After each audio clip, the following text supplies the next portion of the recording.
Bismillah, alhamdulillah. Wassalatu wassalamu ala rasulillah sayyidina Muhammad bin Abdullah wa ala alihi wa sahbihi wa man wala wa la hawla wa la quwwata illa billah. Rabbi shrah li sadri wa yassir li amri wahlul 'uqdatam min lisani yafqahu qawli saddid lisani wa hdil qalbi bil haqqi sayyidina Muhammadin sallallahu alaihi wasallam.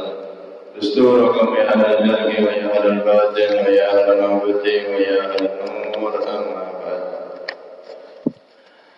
Hadirin jamaah Masjid Nurul Qamar yang dirahmati oleh Allah Subhanahu wa taala. Alhamdulillah kita kembali dikumpulkan oleh Allah Subhanahu wa taala di masjid yang mulia ini, di taman-taman surga, yakni majelis ilmunya Nabi sallallahu alaihi wasallam. Idza marartum bi riyadil jannati farda'u fiha. Jika kalian melewati taman-taman surga, maka singgahlah di situ. Yang dimaksud tak lain adalah majelis yang semacam ini yang mengingatkan kita akan hakikat hidup di dunia ini dan hakikat akhirat, sehingga kita menjadi orang yang tahu tujuan hidup, yakni untuk menggapai kebahagiaan di akhirat.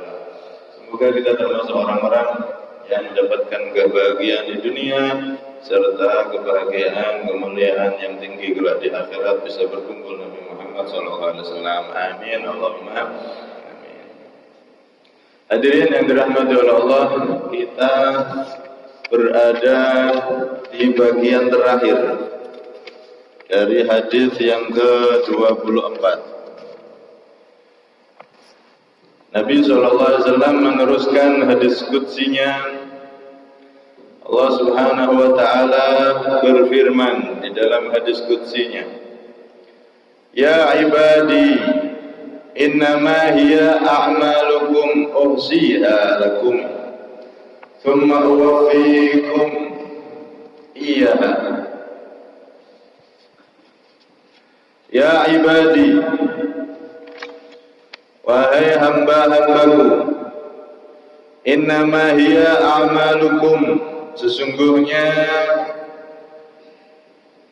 itu hanyalah perbuatan-perbuatan kalian, uhsiha, yang aku hitung, lakum, untuk kalian, thumma uwaffikum, kemudian aku membalas sempurna untuk kalian, iyaha, terhadap amal perbuatan tersebut.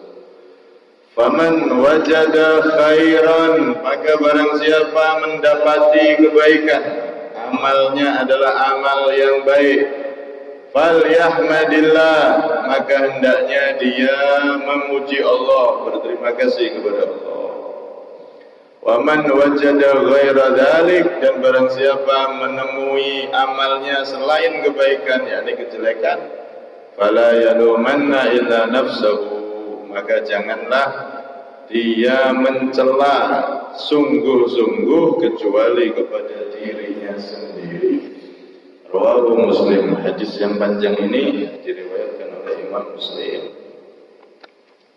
Hadirin yang dirahmati oleh Allah Subhanahu wa taala, di sini Allah Subhanahu wa taala menyeru kepada kita semua, ya ibadi, wahai hamba-hambaku, innama hiya a'malukum uhsiha lakum thumma uwaffikum iyyaha. Sesungguhnya itu adalah amal perbuatan kalian yang aku hitung dan aku balas sempurna sesuai dengan perbuatan kalian. Artinya di sini Allah Subhanahu wa taala akan membalas amal perbuatan hambanya sesuai yang ia lakukan. Kalau baik, in khairan fa khairun, wa in syarran fa syarrun. Jika baik maka dibalas Allah lebih baik lagi, dan jika jelek maka dapat balasan yang jelek. Allah Subhanahu wa taala akan membalas semua perbuatan kita semua perbuatan hambanya dibalas oleh Allah Subhanahu wa ta'ala, baik di dunia ataupun dibalas kelak di akhirat. Cuman kalau Allah Subhanahu wa ta'ala membalas hamba-hambanya yang tidak beriman alias orang non-muslim, itu kalau mereka melakukan kebaikan, ada non-muslim yang dia gemar membantu fakir miskin, dibantu. Ada bencana, dia paling depan misalkan. Non-muslim tapi dermawan, suka bantu sana, bantu sini. Dia sosialnya juga bagus, gaul sama masyarakat sekitarnya juga bagus, tapi non-muslim. Berarti ini kan ada hamba Allah yang tidak beriman kepada Allah, tidak percaya Allah, tapi amal perbuatannya ada yang baik. Maka yang semacam ini biasanya Allah SWT akan membalas kontan di dunia. Kebaikan yang dilakukan oleh orang yang tidak beriman akan dibalas kebaikan juga oleh Allah di dunia.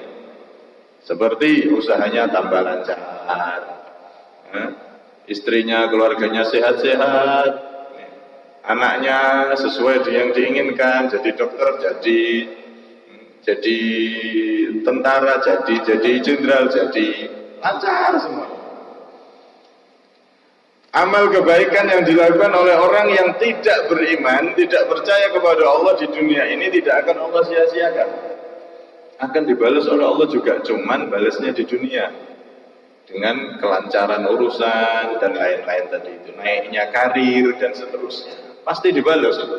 Karena orang yang melakukan kebaikan itu Allah tidak akan menyia-nyiakan kebaikannya. Dibalas di dunia. Untuk orang yang tidak beriman. Sehingga kelak dia di akhirat sudah tidak punya amalan baik yang tersisa. Di akhirat sudah habis, amalan baiknya sudah dibalas semua di dunia. Di akhirat akhirnya dia nggak punya alasan lagi, dia pun akhirnya menjadi penduduk neraka karena tidak percaya kepada Allah Subhanahu Wa Taala, tidak beriman. Nauzubillah min dzalik. Karena itu jangan heran, kadang-kadang kita lihat orang-orang Muslim itu ekonominya lancar-lancar, usahanya tambah berkembang, karirnya baik dia dalam politik atau lain-lain gampang-gampang. Terkadang kita lihat semacam itu. Maka itu biasanya adalah buah dari kebaikan-kebaikan yang dia tanam, dibalas kontan oleh Allah di dunia dengan lancarnya semua urusan, tercapainya cita-cita. Akan tetapi kalau untuk hamba Allah yang beriman, hamba Allah yang percaya kepada Allah, muslimin muslimat, itu kalau melakukan kebaikan biasanya dibalas Allah itu nanti di akhirat. Kalaupun di dunia dibalas itu cuma percikan aja, bukan balasan asli, bukan. Contoh, ada orang beriman, orang muslim atau muslimah, dia akhlaknya bagus, dia suka bantu sana, bantu sini, dermawan. Kemudian macam-macam sudah kebaikan yang dia lakukan. Nah itu nanti akan dibalas secara sempurna kelak di akhirat. Adapun di dunia kadang dikasih percikan balasannya, kadang ya tidak. Tapi biasanya dikasih, cuman percikan aja, uapnya aja. Dikasih, akhirnya usahanya juga lancar karena banyak sedekah, selamat, sehat dan seterusnya. Cuman itu bukan balasan asli. Balasan asli masih disimpan oleh Allah untuk hamba-hambanya yang beriman, yang telah melakukan amal kebaikan di dunia, akan diberikan kelak di akhirat. Balasannya udah nggak bisa dibayangkan betapa besarnya dari Allah Subhanahu wa Ta'ala. Itu biasanya begitu. Kadang ada orang yang beriman, dia beramal baik, dia ahli taat ini itu, tapi nggak dibalas di dunia. Ditabung semua oleh Allah untuk di akhirat semua. Sehingga terkadang ini orangnya taat, orangnya ahli, sosialnya tinggi, bantu sana bantu sini, baik dengan tenaganya atau dengan hartanya kalau dia punya. Tapi kok hidupnya biasa-biasa aja, hidupnya kayak kurang-kurang gitu, sederhana maksudnya. Maka ini berarti hamba yang semacam ini berarti dia akan dibalas oleh Allah nanti dia di akhirat. Di dunia kadang nggak dibalas sama Allah, nggak ditampakkan maksudnya. Nanti akan ditampakkan seluruhnya, sempurna balasannya di akhirat. Karena itu Allah SWT berfirman, wa innama tuwaffawna ujurakum yaumal qiyamah.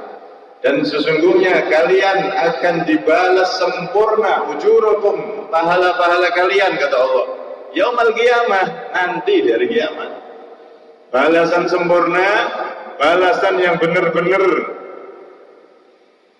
keseluruhan, balasan yang benar-benar dari Allah akan ditampakkan semuanya nanti dari kiamat. Kalau di dunia cuma percikan-percikan aja, ibarat air itu percikan kecil-kecilnya aja. Ini orang-orang yang beriman. Kenapa? Karena dunia ini nggak muat, Pak. Dunia ini nggak muat, terlalu sempit kalau untuk tempat pahala atau balasan dari Allah Subhanahu wa Ta'ala. Coba kita bayangkan, rakaatal fajri khairun minad dunya wa ma fiha, kata Rasulullah SAW. 2 rakaat sunnah fajar, qobliyah subuh, sebelum sholat subuh itu kan, setelah adzan, sebelum sholat subuh kita sunnah 2 rakaat sholat. Itu kata Rasulullah lebih baik, lebih mahal, lebih utama daripada dunia seisinya. Ini sholat sunnahnya. Apalagi sholat subuhnya yang wajib. Ini 2 rakaat, apalagi yang lebih dari 2 rakaat. Sholat subuh 2 rakaat wajib itu tentunya lebih besar lagi pahalanya. Yang sunnah aja lebih baik daripada dunia seisinya. Kalau satu pahala sholat sunnah qobliyah subuh atau sunnah fajar itu dikasih langsung oleh Allah, satu orang aja sekali melakukan udah nggak cukup ini dunia. Nah, bagaimana dengan seluruh umat Islam kalau melakukan semua? Makanya balasan kebaikan yang dilakukan oleh hamba-hamba Allah yang beriman kepada Allah itu nanti balasan 100%-nya itu nanti di akhirat. Adapun di dunia kadang Allah ngasih percikan-percikan balasannya, rizkinya berkah, anaknya berkah, keluarganya berkah. Itu baru percikannya aja, belum balasan aslinya. Karena itu beruntung kita jadi orang yang beriman kepada Allah Subhanahu wa Ta'ala. Yang jelas Allah Subhanahu wa Ta'ala akan membalas semua perbuatan yang dilakukan oleh hambanya. Kalau baik ya dibalas baik, kalau jelek ya dibalas jelek. Cuman caranya tadi beda. Kalau orang yang beriman kok berbuat baik, bersedekah, bantu orang miskin dan seterusnya, dibalas langsung di dunia sama Allah. Kalau orang yang beriman berbuat baik, maka dibalas di akhirat. Di dunia dikasih percikan-percikannya aja. Karena itu hendaknya kita semua menjadi hamba-hamba Allah yang selalu berusaha berbuat baik. Dan ketika kita telah melakukan kebaikan, amal ibadah kebaikan, sedekah, bantu orang, bisa dengan tenaga dan lain-lain. Kalau kita melakukan kebaikan, maka faman wajada khairan falyahmadillah, hendaknya memuji, berterima kasih, bersyukur kepada Allah Subhanahu wa Ta'ala. Jangan merasa amal kebaikan kita itu adalah murni kita sendiri yang melakukan. Jangan. Tapi ketika kita melakukan berkebaikan, bisa bersedekah, bisa bantu ini, bantu itu, maka kita bersyukur sama Allah. Alhamdulillah ya Allah, Engkau jadikan tubuhku dari ujung rambut sampai ujung kaki ini bisa melakukan sedekah, bisa melakukan kebaikan ini itu. Padahal aku ini adalah hambamu yang banyak dosa, tapi Engkau pilih aku untuk bisa melakukan kebaikan. Alhamdulillah.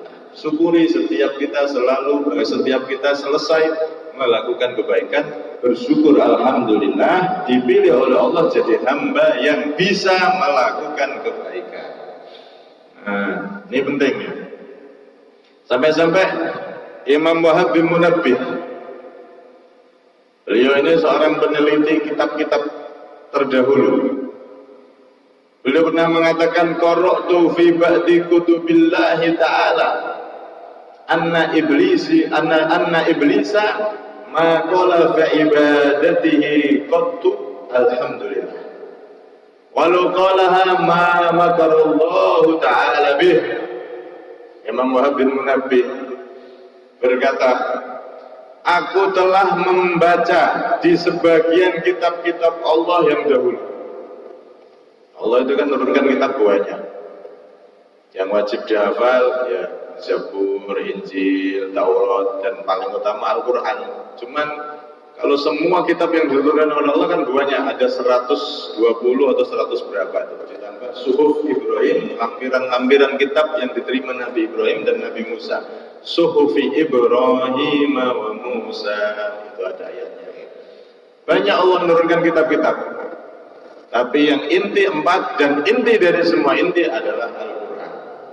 Nah, beliau ini pernah membaca sebagian kitab-kitabnya Allah tersebut. Tidak tahu ini kitab apa Taurat, apa Injil, apa Zabur, apa kitab-kitab yang lain, karena banyak. Dan beliau memang seorang peneliti, pakar kitab-kitab dahulu. Wahab bin Munabbih ini sukanya baca kitab-kitab yang dahulu. Beliau pernah bercerita, qara'tu fi ba'di kutubillah, aku pernah membaca di sebagian kitab-kitabnya Allah bahwasanya anna iblisa, sesungguhnya iblis, maqala fi ibadatihi qat, dia tidak pernah mengatakan di dalam ibadahnya mengucapkan kalimat alhamdulillah. Jadi selesai ibadah dia nggak pernah mengucapkan alhamdulillah, itu tidak pernah. Sekali aja tidak pernah. Sampai-sampai disebutkan walau qala ma makarallahu ta'ala bi, andaikan iblis ini ketika dia sebelum dilaknat kok pernah mengucapkan alhamdulillah saya bisa ibadah, alhamdulillah sekali aja, maka dia tidak akan jadi makhluk yang dilaknat oleh Allah Subhanahu wa ta'ala. Masyaallah. Iblis itu kan ahli ibadah sebelumnya. Ribuan tahun, 80.000 tahun atau berapa ribu tahun itu. Ribuan tahun. Bukan hanya seperti kita, umur cuma 60, 70, itu pun dipotong masa balik 15 tahun, itu pun dipotong tidur, itu pun dipotong jagongan sana, jagongan sini. Umpama diperes bener-bener ibadahnya kita orang itu berapa ya? 70 tahun, 80 tahun, ya Allah, mungkin cuma berapa tahun aja. Sedikit sekali. Ini iblis ibadahnya ribuan tahun, tapi akhirnya jadi makhluk yang dilaknat oleh Allah. Sebab musababnya apa?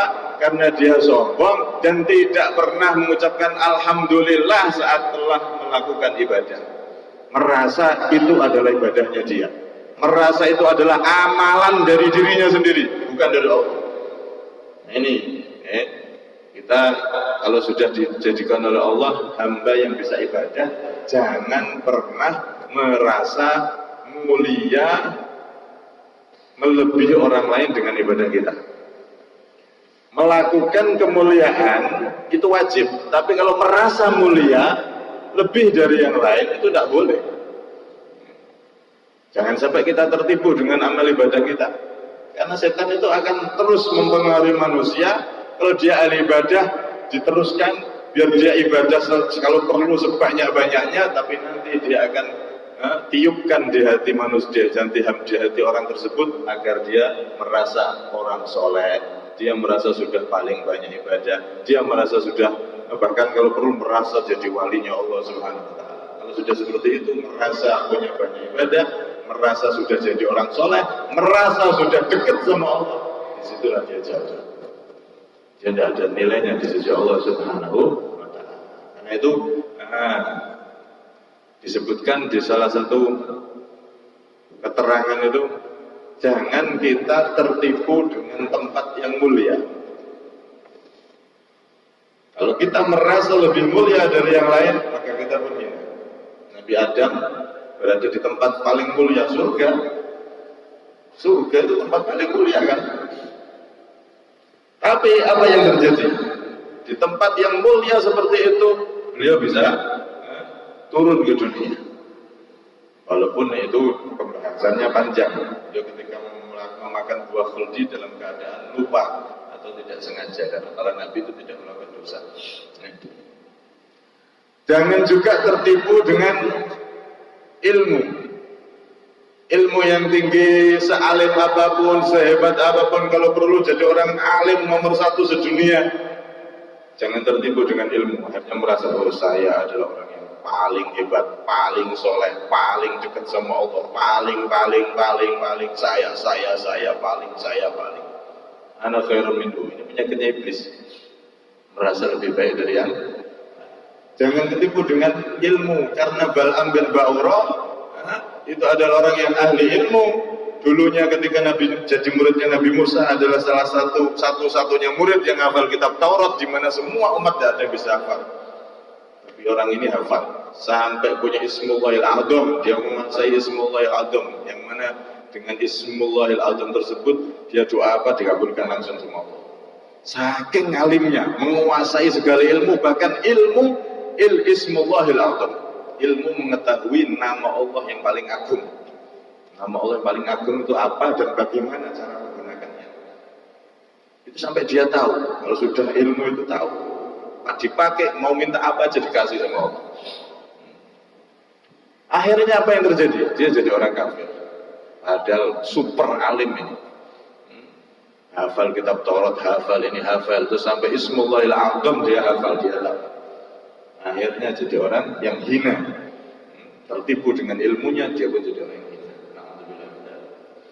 Jangan juga jadi orang yang tertipu dengan dekat kepada orang-orang soleh. Dekat sama ulama, kenal sama ulama, kenal sama orang soleh. Jangan bangga, jangan merasa lebih baik dari yang lain. Jangan merasa lebih mulia dari yang lainnya dengan dekat para ulama. Ya, kita memang dianjurkan untuk mendekat dengan para ulama, orang soleh, hadir di majelis semacam ini. Tapi jangan pernah merasa lebih mulia daripada orang yang mungkin saat ini masih maksiat. Jangan merasa mulia. Merasa mulia itu tidak boleh. Kalau melakukan kemuliaan, iya wajib harus. Tapi kalau merasa mulia di hati, saya lebih baik dari dia. Nah, ini bahaya. Jangan merasa lebih mulia kalau dekat sama ulama sekalipun. Kenapa? Karena Nabi Muhammad ketika hidup itu banyak orang yang dekat sama Nabi, tetangganya Nabi, tiap hari ketemu Nabi. Ada orang ulama yang lebih daripada Nabi Muhammad? Tidak ada kan? Nabi Muhammad manusia paling alim, paling soleh, paling hebat. Tapi orang-orang yang dekat sama Nabi, apakah semuanya langsung jadi mulia? Tidak. Yang sombong, yang merasa dia lebih baik dari yang lain, seperti Abu Jahal, dia merasa Muhammad ini siapa? Dia merasa lebih mulia dari yang ketemu Rasulullah. Tidak ada dampak apa-apa. Tapi para sahabat Abu Bakar, Sayyidina Umar, mereka merasa tidak punya apa-apa di hadapan Nabi, memuliakan Nabi, akhirnya jadi orang mulia. Tiap hari ketemu Nabi itu mereka Abu Jahal, Abu Lahab, tapi sama sekali tidak mengangkat derajat mereka, justru mereka jadi orang yang hina. Karena itu jangan pernah kita tertipu dengan dekat sama ulama, dekat sama, terus kita merasa saya ini sudah CS-an sama ulama, kenal sama Allah, saya ini harus otomatis mulia. Tidak boleh seperti itu. Tetap di hati kita harus merasa jadi hamba yang penuh dosa, penuh kesalahan di sisi Allah Subhanahu wa Ta'ala. Dianjurkan dekat ulama, dekat kiai, dekat orang soleh, hadir di masjid semacam ini dianjurkan. Cuman jangan merasa kita sudah jadi orang mulia, merasa lebih baik dari yang lainnya. Dan yang terakhir, jangan juga merasa mulia sebab banyak ibadahnya. Jangan merasa mulia dengan sebab ibadah. Kalau sudah ibadahnya banyak, istiqomah, akhirnya merasa sudah jadi orang yang paling mulia. Nah ini jangan, di hati kita jangan sampai ada perasaan lebih mulia daripada yang lainnya. Akan tetapi ketika kita bisa melakukan ibadah, ketika kita bisa mencari ilmu, dapat ilmu, ketika kita bisa dekat dengan ulama, ketika kita bisa duduk di tempat yang mulia seperti di masjid, di majelis semacam ini, maka syukuri itu semua, ucapkan dalam hati yang paling dalam, alhamdulillah atas semua nikmat-nikmat itu ya Allah. Kalau sudah demikian diterima nanti sama Allah. Tapi kalau ada orang sebaliknya, dia tidak merasa itu dari Allah, ini amal saya kok, ini ibadah saya, ini ilmu saya dulu belajar capek-capek, ini saya hadir di majelis di masjid ya saya yang melangkahkan kaki ke sini, ini saya. Nah, ini orang seperti ini malah akan jatuh di sisi Allah Subhanahu wa Ta'ala. Intinya kalau kita bisa beramal, syukuri, alhamdulillah Engkau pilih aku jadi hamba-Mu yang bisa beramal.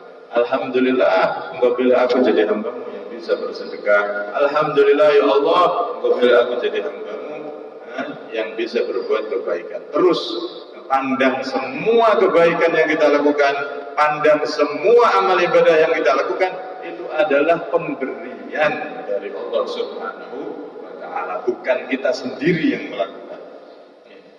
Bukan kita sendiri yang melakukan, tapi itu adalah pemberian dari Allah, pilihan dari Allah, dan kita bersyukur dipilih jadi hamba Allah yang bisa berbuat baik, bisa berbuat ketaatan. Karena itu di dalam hadis Nabi SAW pernah mengatakan pada para sahabatnya, man u'tiya fasyakar wa butuliya fasobar wa dulima faghfar wa dulama fastaghfar.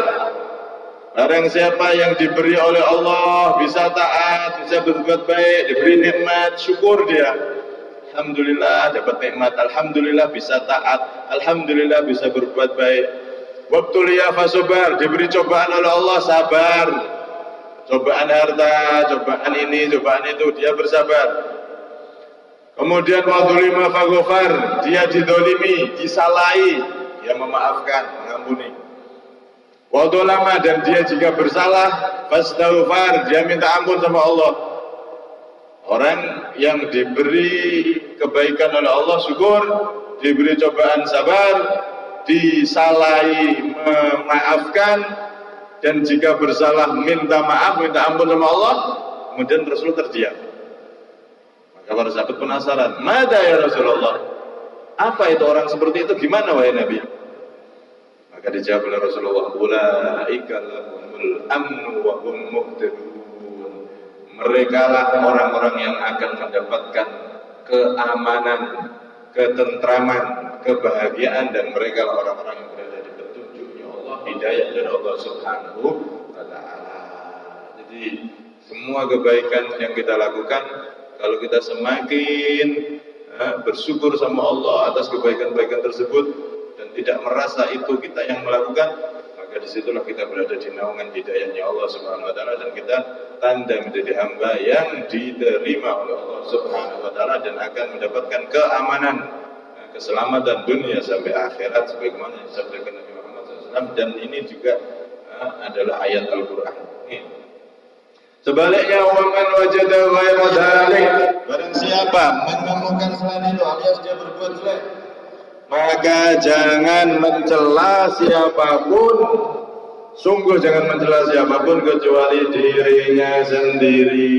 Kalau ada orang berbuat jelek, maka jangan salahkan siapa-siapa, tapi salahkan dirinya sendiri. Nah, karena itu bersyukur kita jika dijadikan hamba-hamba Allah yang diberi kenikmatan, diberi pertolongan, taufik oleh Allah, hingga kita ringan beribadah, dan ringan untuk menjauhi maksiat.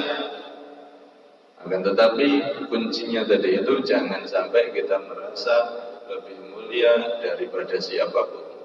Tetap kita ini adalah hamba Allah yang nggak punya apa-apa. Kalau Allah nggak beri taufik, nggak beri pertolongan kita bisa sholat, kita tidak akan sholat. Mungkin kita tidak akan doyan yang namanya ngaji, amal ibadah kita tidak akan kenal. Bisa jadi berada di tempat-tempat yang dimurkai oleh Allah. Itu semua adalah pemberian dari Allah SWT. Jadi setiap apapun yang kita lakukan, dari kebaikan, dari ketaatan, dari ibadah, dari semuanya itu yang baik-baik, rasakan dan pahami bahwasanya itu semua adalah murni anugerah dari Allah Subhanahu wa Ta'ala. Kita bersyukur dijadikan hamba yang dipilih, jadi hamba-hamba yang melakukan kebaikan. Nah, dan berusaha jangan sampai kita terjerumus di dalam kejelekan. Jadi intinya itu tadi melakukan kebaikan itu, melakukan kemuliaan, kebaikan itu wajib. Tapi merasa mulia, merasa sudah jadi orang baik, itu yang tidak boleh. Melakukan kebaikan, ibadah, sedekah, dan lain-lain harus wajib. Tapi merasa baik, merasa mulia dengan kebaikan dan kemuliaan yang telah dilakukan, ini yang jangan sampai. Nah, semoga kita semua dijadikan hamba-hamba Allah yang selalu dalam kebaikan, dan kita selalu menjadi hamba yang tahu diri di hadapan Allah Subhanahu wa taala, merasa semua kelebihan, semua yang kita lakukan adalah pemberian dari Allah Subhanahu wa taala, sehingga kita tercatat menjadi hamba yang benar-benar diterima dan diberi keselamatan oleh Allah dunia sampai akhirat. Amin Allahumma amin. Berikutnya minta maaf dan ini. Assalamualaikum warahmatullahi wabarakatuh. Sebelum